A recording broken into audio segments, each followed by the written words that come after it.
dit Lo shuru b'melechet shamayim ela'o be'ema teora, elle le kochan besa'aran. Les petits parchemins qu'on met dans les tefilines, sur lesquels on écrit les versets, quand on va les embobiner, quand on va les choses, on prend une petite ficelle, comme ça pour les tenir. Pour les coudre. Pas pour les coudre, pour Pour les tenir. Alors là aussi, que c'est important que la ficelle qu'on utilise, ça vient d'un animal, un animal qui est cachère. Et pas seulement ça, mais les boîtes des tefilines, le boîtier des tefilines, quand comment on dit, on utilise, oui, on fait la couture là-bas, ça doit être basé sur quelque chose aussi qui vient un guide, un nerf qui vient d'un animal cachère. Ça, c'est en fin de compte, ça cible ça. Il y a des tefilines, les kochan besa'aran, les attacher avec un cheveu, avec les tofran begidan, et les coudre, les boîtiers des tefilines avec des nerfs. Ça doit être à partir d'un animal qui est cachère. Mais la Gemara dit... Les outils de Shaddai, avec le temps, ils vont s'effacer. Est-ce qu'il est obligé de les refaire de nouveau chaque fois Avec le temps, le shin va s'effacer. Pourquoi? Pardon? Non. Le shin, normalement, il s'efface pas.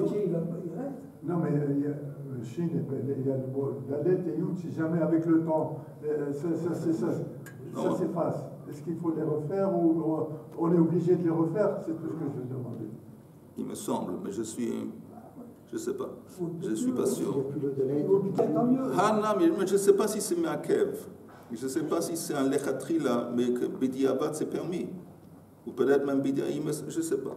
Hanami, il dit non, ça aussi c'est Halacha, les Moshe Misinaï. Chaim Sali, on est à la page Chafret, Amoudbet, à peu près une douzaine de lignes d'en haut de la page. J'ai révisé le cours d'hier. Il a fait. Le Tanya, c'est enseigné dans une braïta. Tfilin merubaot, halacha le Moshe Misinaï. Halacha le Moshe Misinaï, nichachot besa'aran, venitparot begidan. Il dit, encore une fois, c'est une halacha le Moshe Misinaï, que les tfilin, les parchemins, ils doivent être rattachés avec un fil qui vient d'un animal cachère. Et aussi, quand on va coudre, fermer le boîtier, on dit, aussi avec un nerf, un guide d'un animal cachère. Et là, encore une fois, on se demande. Quand on met je pense que les Ashkenazim on met un fil pour que le nœud reste collé, parce que beaucoup font les tefilines et laissent pas à chaque fois, il faut pas faire passer le tefilin dessus pour être sûr que le nœud touche le boîtier, il touche le bête. Il faut que pendant qu'on met les tefilines, le nœud soit constamment en contact avec le boîtier. Il ne peut pas être détaché comme ça et la truc. Alors qu'est-ce qu'ils font maintenant? Je pense que maintenant la plupart des sofrim, ils mettent un fil. Oui, je sais. Ils mettent un fil pour que les quatre là, il n'y ait pas de chance que ça sorte. Que ça va se disconnecter. Est-ce que ce fil, il doit être fait de base d'animal? Apparemment, oui. Apparemment, il n'y a pas de raison de faire une différence. Non, je ne parle pas de ça. Je parle que la boîtière du filin, le bite, alors tu sais, tofrim, pour fermer la couture qu'il y a, ça doit être fait à partir de guidim, d'un BMA. Mais on vient de dire, mais on n'a pas besoin d'un enseignement parce que c'est encore une fois Halacha le Moshe Misinaï. Et là, apparemment, on a besoin de ça pour les lanières. Et là, les retsuot. Rabbi Yitzhak retsuot shchorot Halacha le Moshe Misinaï. Mais il y a attends, ça aussi c'est une halakha qui nous a été transmise, halakha le Moshe Misinaï, que les lanières doivent être noires.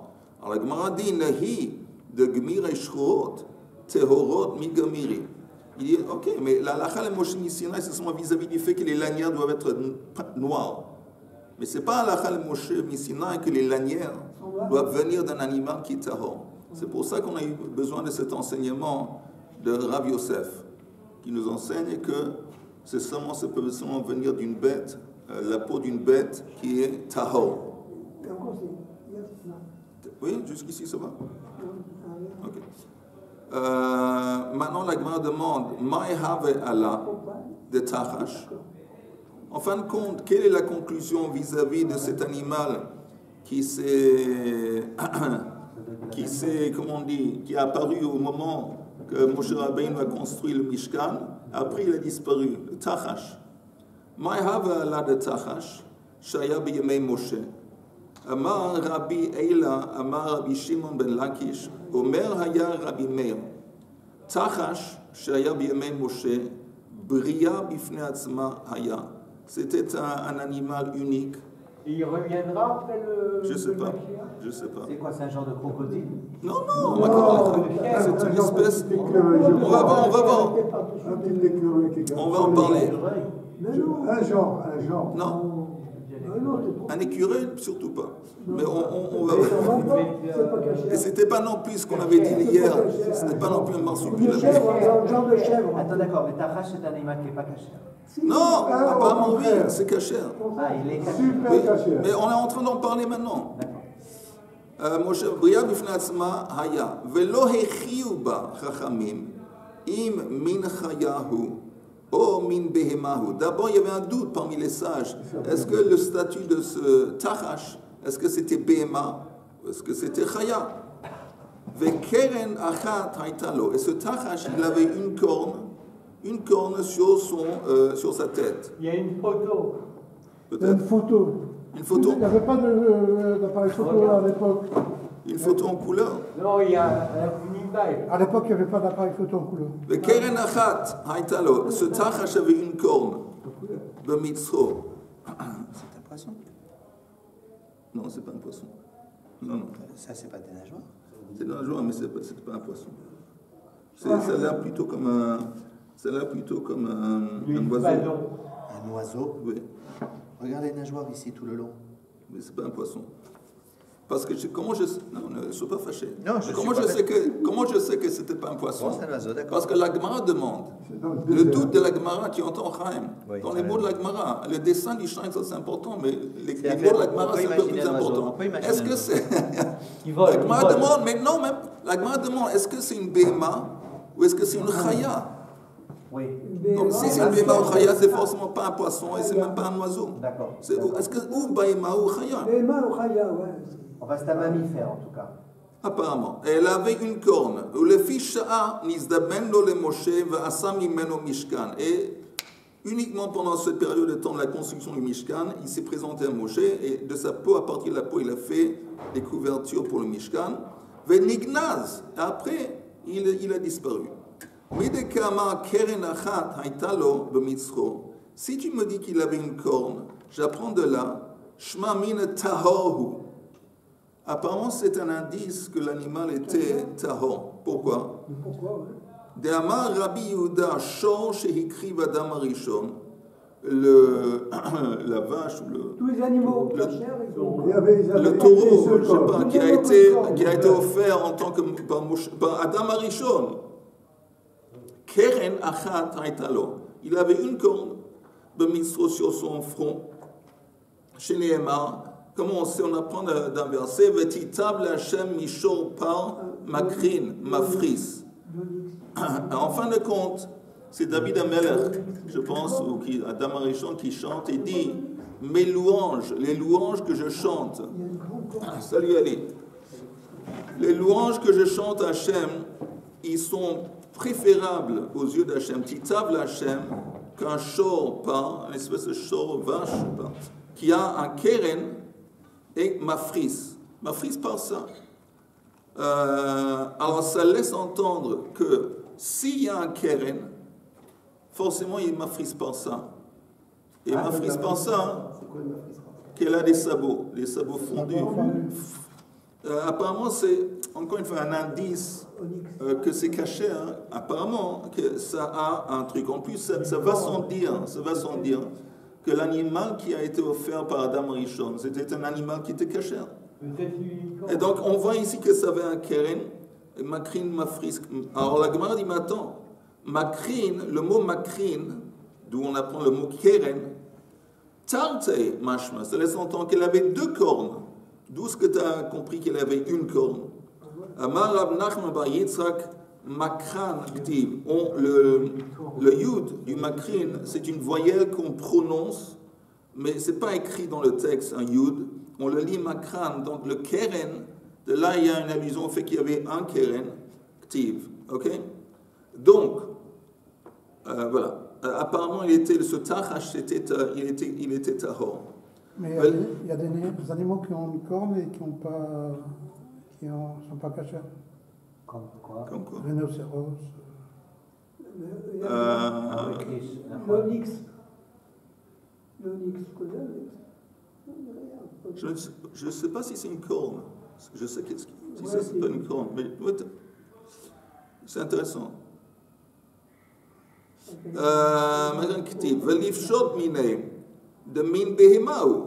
Mais alors tu peux apprendre de ça que, comme c'est écrit dans le verset, que cet animal qui avait une corne, s'appelait dans le verset Shor par, les deux termes, aussi bien Shor, aussi bien par, c'est une Behema. Donc si tu bases sur ce verset, on peut dire que le Tachash, c'était aussi une Behema, et pas une Chaya.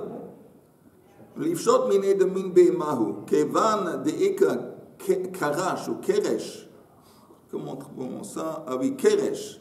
Keresh, il y a une espèce de daim avec une corne.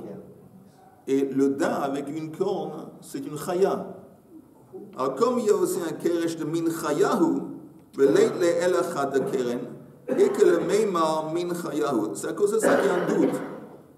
Si on se base uniquement sur le verset de Shor par, alors là, c'est une Behema. Mais comme il y a un autre animal qui existe avec une corne, qui s'appelle Keresh, qui est une espèce de daim, donc Chaya, donc il y a un doute vis-à-vis du femme du Tachash. Ok.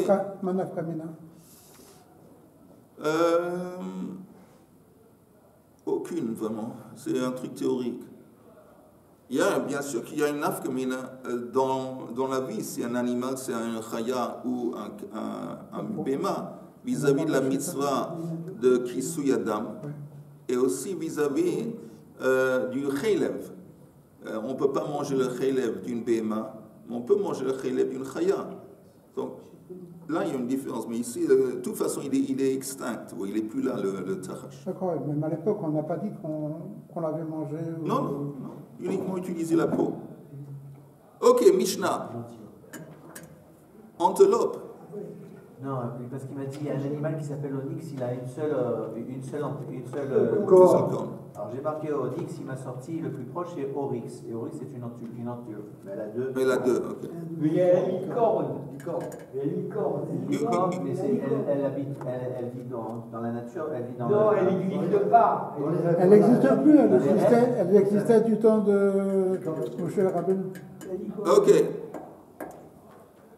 Ptilat abeged shekipla velo hivava. On a un morceau. Qu'est-ce qu'on apprend de tout ça? C'est quoi la... Il y avait une discussion sur ce fameux. On avait parlé avant du fait que Moshe Rabbeinu a utilisé. Il y avait trois pots, trois couvertures qui l'étendaient sur le Mishkan. À la plus basse, elle était faite de laine et de lin, des choses comme ça. Après, il y avait un truc à base de cheveux, de poils de chèvre. Et en haut, à base de peau.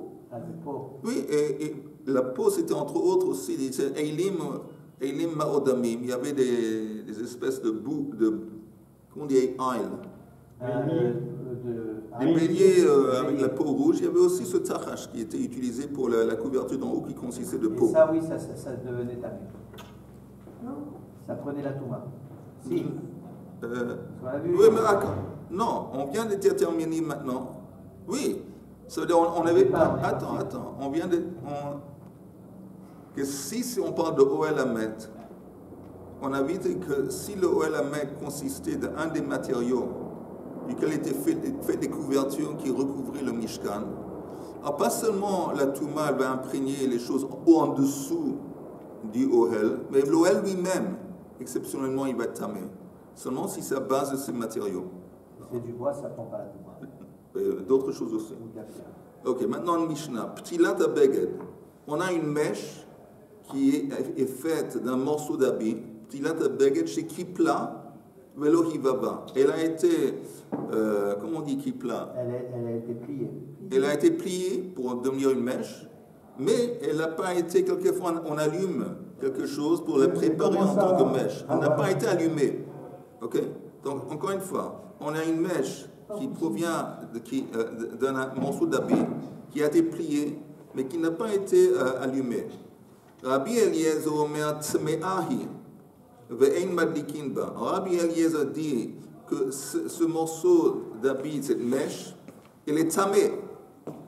Et on ne peut pas l'utiliser, on peut l'allumer en tant que mèche. Rabbi Akiva omer tehorahi. Rabbi Akiva dit qu'elle est tehora, elle n'est pas tme'a. On peut, madlikin ba. On peut, oui, l'utiliser pour l'allumer en tant que mèche. Pourquoi Rabbi Eliezer a dit que c'est tamé? Pourquoi tamé, ouais? On va en parler, mais vous savez quoi? Regardons le Rashi. Rashi qui dit sur la Mishnah, chez Kipla, que moi chez Godlin Ptilot, que comme on fait une mèche, on la plie en bobine comme ça, on la plie. Hivava, c'est quoi? À la chalève, on la met sur une flamme, que des chétéé mechurechet ve tadlik yafé. Qu'elle devient comme ça, elle se noircit à force d'être exposée au feu, et maintenant elle va capter la flamme plus facilement. Et tmeahi, regardez le Rashi, des beged klihu, ou mekebel tuma. Un beged, par définition, c'est considéré comme un kli. Un kli, par définition, ça reçoit la tuma. V'imaya shalosh al shalosh, de kipul ein mevakla mitorat beged. 3 sur 3 doigts. Shalosh. Alors tu entends la question que tu avais demandé. Dans la Mishnah, c'est écrit Rabbi Eliezer omer tme'ahi. Pourquoi tme'a? Parce que comme ça provient d'un habit, l'habit c'est un kli. Le fait que ça a été plié mais pas brûlé, ça conserve. Ça conserve son statut de kli. C'est toujours le beg, c'est un morceau du kli, et c'est toujours considéré comme un kli. Ah, c'est pour ça que Rabbi Eliezer dit que c'est toujours un kli. Donc si c'est toujours un kli, tamé. C'est pas tamé, ça peut recevoir. Ou peut-être on va dire qu'on parle l'échatrile d'un habit qui a reçu la touma. Alors un kli qui a reçu la touma, quand tu le brises, il n'y a plus de touma. Une fois que tu as brisé un kli qui était tamé, il n'y a plus de touma. Non, que l'argile. Non. N'importe quel kli qui a été rendu tamé, une fois que tu l'as brisé, cassé. Par exemple, un objet en or, je le fonds et j'en fais un autre objet. C'est le cas chez Non, je pose une question. Je te réponds, n'importe quel kli que tu brises, que ce soit en or ou en plastique ou je ne sais pas quoi, une fois que tu le casses, il n'y a plus de touma. Alors, cette petite-là qui vient d'un beged, tu l'as simplement plié, tu ne l'as pas brûlé, et donc ça conserve son statut de kli. Donc, disons que c'était tamé auparavant, ça reste tamé. Alors ça, c'est Rabbi Eliezer. Tandis que Rashi dit, je continue dans le Rashi, non, je continue, c'est fini. Ok, maintenant regardons la Gemara. Bishlam alinyan Touma. Je comprends la marloquette entre Rabbi Eliezer et Rabbi Akiva dans la Mishnah vis-à-vis de Touma. Bahapligate, sur ce point, ils se disputent. Le Rabbi Eliezer, ça va qui poule et non mo'il. Le fait que tu as plié le morceau de l'habit, ça n'a pas, c'est l'homoïl, ça n'a pas changé le statut de l'habit et ça a conservé son statut de kli. Ou bemilte kamaita kaima. Et ça reste dans son statut, ça conserve son statut précédent de kli. Milte, ça veut dire que ça reste? Non. Bemilte, badavar. Ça conserve.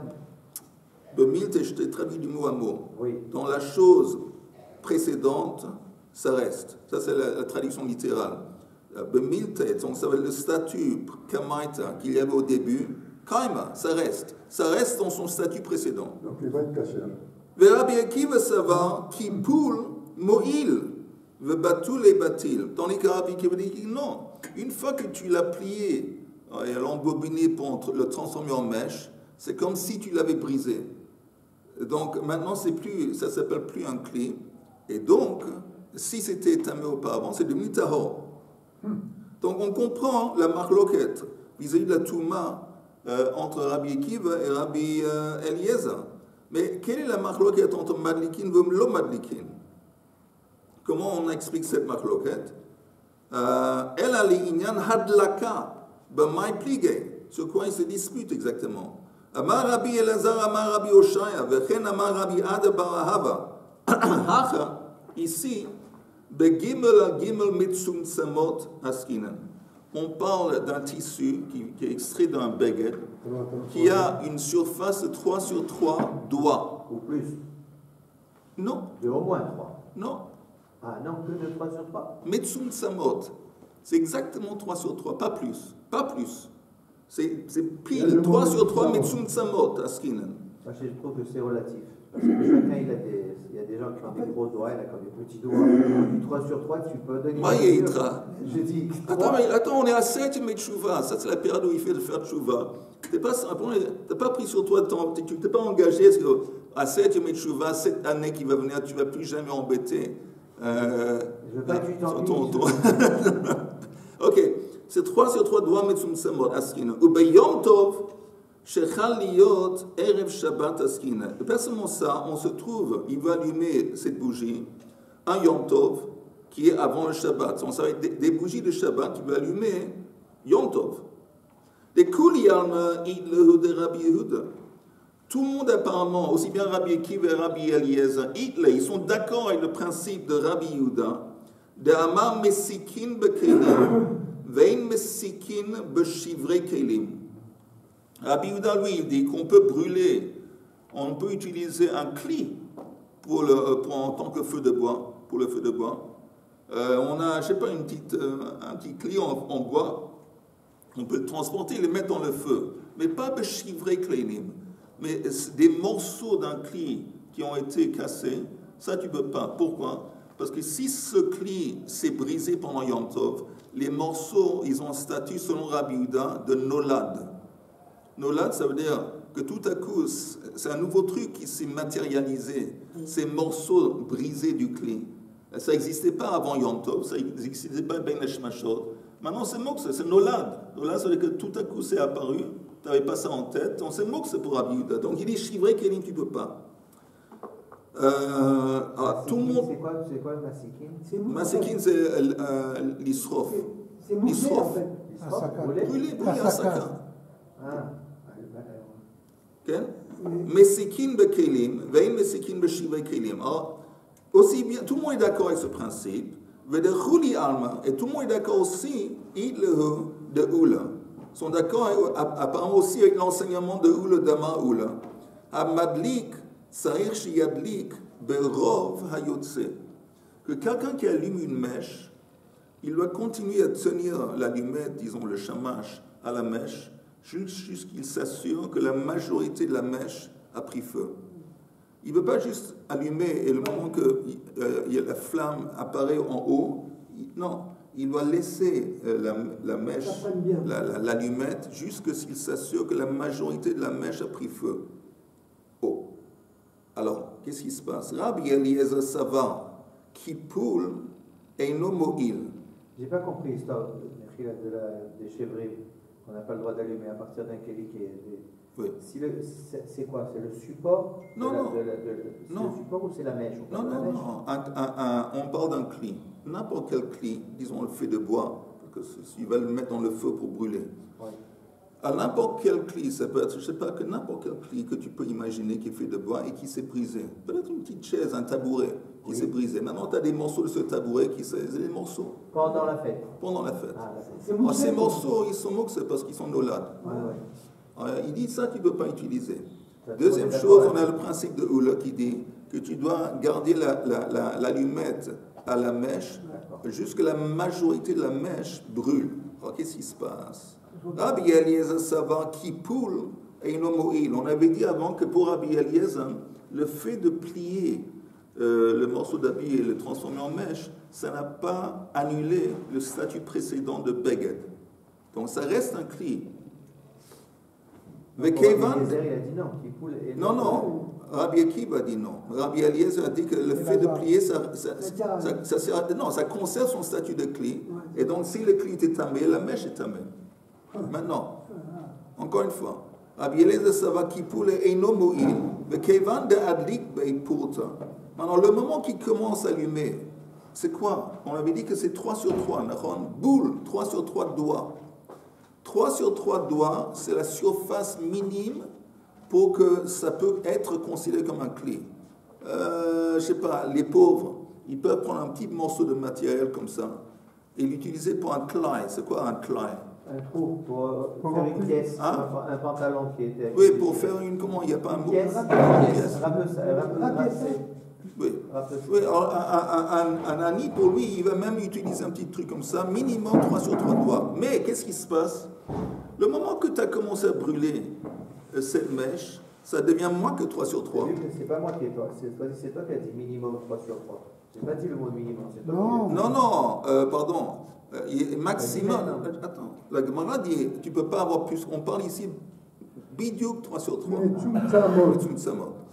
Alors, le moment que tu brûles un petit morceau, ça laisse entendre que ça devient moins que 3 sur 3. Si c'est moins que 3 sur 3, c'est plus un cli. C'est comme si tu as brisé le cli. Tu suis? Si tu as un matériel, ce morceau du baguette, qui est exactement 3 sur 3, c'est toujours un cli. Le moment que tu commences à le brûler, alors, il y avait un petit peu qui est consommé par la flamme, c'est moins que 3 sur 3. Ça veut dire qu'en fin de compte, c'est comme si tu avais brisé le cli. Tu es d'accord? Selon Rabbi Yehuda, le moment que tu as brisé le cli, alors qu'est-ce que tu as en main? Tu as un chèvre cli. Tu as un morceau du cli qui a été brisé. Un morceau du cli qui a été brisé, il est mouxe. Les tissus de 3 sur 3, du moment qu'on va le brûler, il va diminuer. Oui. Là, on avait dit la dernière fois, on a étudié, que moins de 3, il n'est pas soul. Il ne reçoit pas la touma. Il ne reçoit pas la touma, on avait dit. C'est seulement un cli qui reçoit la touma. On n'avait pas dit pas soul. On a dit pas soul, il ne reçoit pas la touma. Oui. Ah ouais, alors, voilà. D'accord. Je continue et puis après je comprends pourquoi ce que tu as dit juste avant, pourquoi c'est mamache exactement 3 sur 3. Maintenant tu comprends. Voilà. Bien fait. On ouvre une bouteille de champagne. On ouvre la bouteille de champagne maintenant ou plus tard? Après. Okay, après. Prouta, c'est quoi? Prouta, c'est... Pardon? Prouta, c'est quoi? Prouta. Où est-ce qu'il y a Prouta? Kevin a dit, mais Prouta, un petit peu. Le moment que tu as allumé ça, même un petit peu, Havye Sheva Kli. Ce qui reste de la mèche, elle a un statut de Sheva Kli. V'chi kamadlik, b'Sheva Kli kamadlik. Donc maintenant, quand tu allumes cette mèche, parce que, qu'est-ce qui se passe? On avait dit selon Oula que tu vas continuer à allumer la mèche jusqu'à la majorité que la mèche prend feu. Oui. Donc maintenant, quand tu continues à allumer, il s'avère que tu allumes un Sheva Kli. Et selon Rabbi Yehuda, c'est interdit. Alors ça explique Rabbi Eliezer qui dit « Ein madlikin ba ». Pourquoi tu ne peux pas l'adlik? Et Rabbi Akiva qui dit que tu peux. Rabbi Akiva savoir qui poule mo'il. Il dit non, le fait que tu as plié l'habit pour le transformer en mèche, ça veut dire que tu as annulé le statut de cli. Il n'y a plus de cli dans l'histoire. Mo'il, ve'en torat cli alav. Ve'chi madlik, be'etz be'alma. Il n'est pas en train d'allumer un morceau d'un cli. Il est en train d'allumer un morceau qui n'a rien à voir avec un cli. Et donc, il n'y a pas de problème. Alors, maintenant, on va faire une révision orale. Ça n'a rien à voir avec un cli. On va attendre. On va faire une révision orale et on va s'assurer que tout le monde a compris. Il y a une marloquette dans la Mishnah sur 2 points.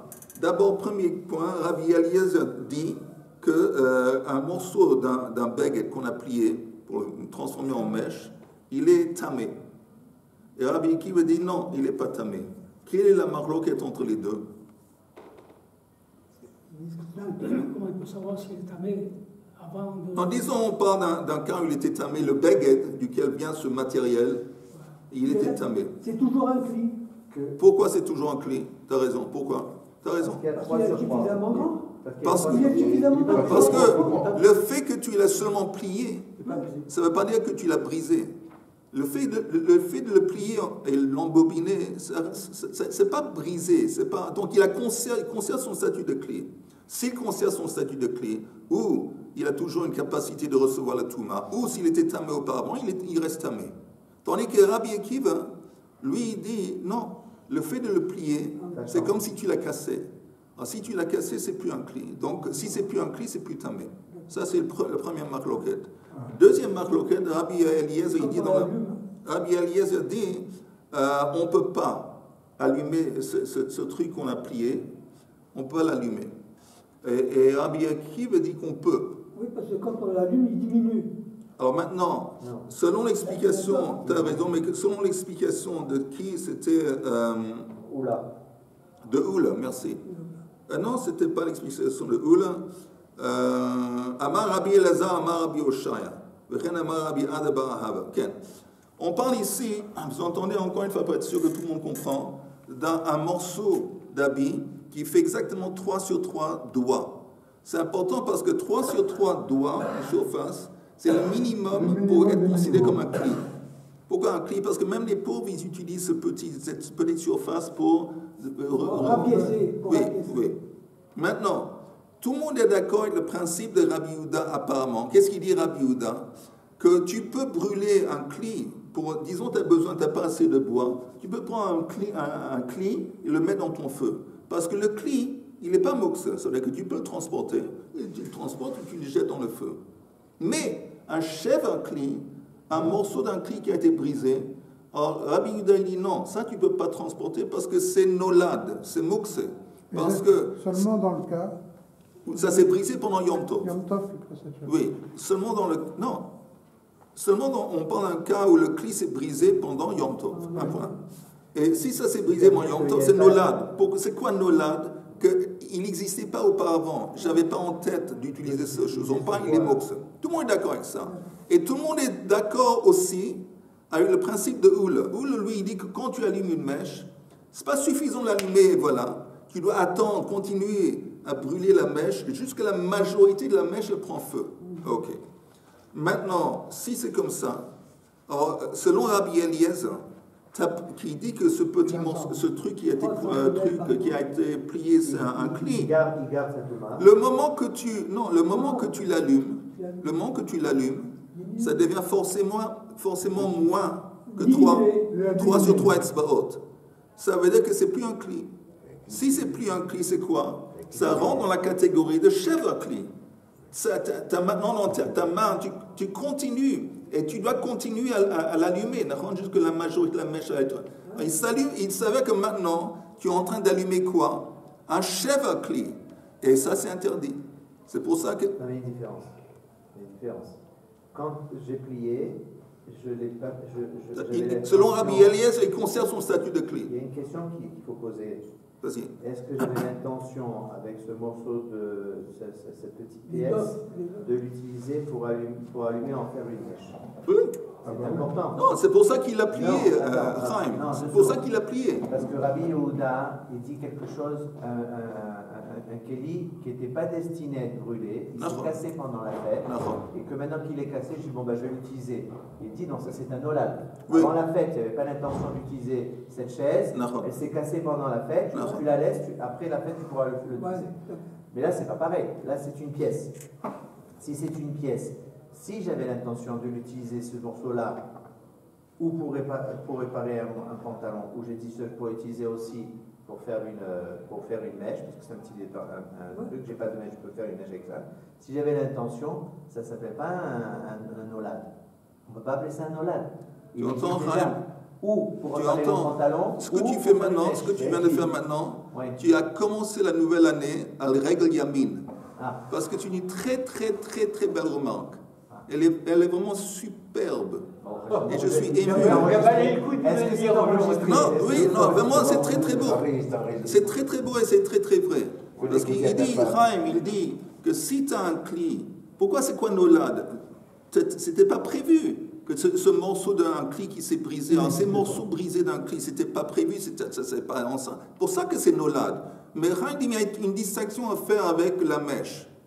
La mèche, tu me dis que c'est nolad, un chèvre cli qui s'appelle nolad. Mais s'il avait en tête, quand il a plié pour en faire une mèche, forcément il avait en tête de l'utiliser en tant que mèche. Et donc, forcément, il avait en tête que... Comment tu ne peux pas être appelé, si tu peux l'appeler nolad. Je n'ai pas de réponse à cette remarque fulgurante de notre collègue. Je n'ai pas de réponse. Je n'ai pas de réponse. C'est pour ça que j'ai dit qu'il a vraiment commencé l'année comme ça. Incroyable. Je n'ai pas de réponse. Mais la Gemara dit comme ça qu'il y a un problème parce que le moment qu'il y a un petit peu de cette mèche qui se brûle, c'est plus un cli. Alors c'est quoi si c'est plus un cli? C'est un chèvre cli. Et chèvre cli pour Rabbi Yehuda, tu ne peux pas l'utiliser pour le brûler. Et tu dois continuer à allumer ça jusqu'à la majorité de la mèche prend feu. Bon, il savait que tu es en train maintenant d'allumer un chèvre cli. Et pour Rabbi Yehuda, et c'est interdit, tout le monde est d'accord avec ça. Alors ça, c'est seulement un problème pour Rabbi Eliezer. Parce que pour Rabbi Eliezer, même que tu as plié cet habit pour le transformer en mèche, c'est toujours un cli. Donc si c'est un cli, maintenant c'est un chèvre cli. Et c'est un problème. Mais pour Rabbi Akiva, qui dit que le fait de plier, une fois que tu as plié, replier ce morceau d'habit, tu as annulé le statut de cli, il n'y a pas de problème. Il n'y a pas de chèvre cli dans l'histoire. Parce qu'il n'y avait même pas un cli dès le début. C'est pour ça que Rabbi Akiva dit que tu peux allumer. Rabbi Eliezer dit que tu ne peux pas. Oui, vas-y. Non, Rabbi Eliezer, Rabbi Eliezer, il dit que tu peux allumer. Non, il dit que tu ne peux pas. Et Rabbi Eliezer dit que tu peux. Quand tu allumes. Non, il ne peut pas. Rabbi Eliezer dit, regarde dans la Mishnah. Rabbi Akiva omer tzeorahi u madlikin ba. On parle beaucoup de cli et de chèvre cli. Oui. Qu'est-ce qui représente le cli? Qu'est-ce que c'est le cli? Je vais te dire. Le cli, parce c'est que si on parle d'un chèvre, ça veut dire que c'est quelque chose qui peut se casser. Oui. Alors, quelle forme il a et de quelle matière? Tu entends, si il y a un habit quelconque, un habit, et quelqu'un, je ne sais pas, il déchire ou il découpe un morceau de l'habit. Maintenant, tu as un petit morceau de tissu qui vient d'un habit. Ok? Ce morceau de tissu, s'il a au moins une surface de 3 sur 3 doigts, alors ça s'appelle toujours un cli. C'est plus un baguette, tu peux plus le porter parce que c'est un tout petit. Mais c'est utilisable pour les pauvres, il peut l'utiliser pour faire des choses. Alors c'est toujours un cli. Ok? Ça c'est un chèvre. Ça c'est le cli. Oui, cette petite surface. Alors chèvre cli, on avait dit. Attends, le tissu, si c'est une surface minime de 3 sur 3 doigts, c'est le minimum de surface pour être considéré comme un cli. Si c'est à moins que 3 sur 3 doigts, c'est pas un cli, c'est un chèvre cli. Si tu prends, tu entends, si tu prends cette surface et tu brûles, tu l'as embobiné, tu as transformé ça en mèche. Maintenant tu brûles. Après une seconde, il savait qu'il y a moins de mèche parce que ça a été brûlé, consommé par la flamme.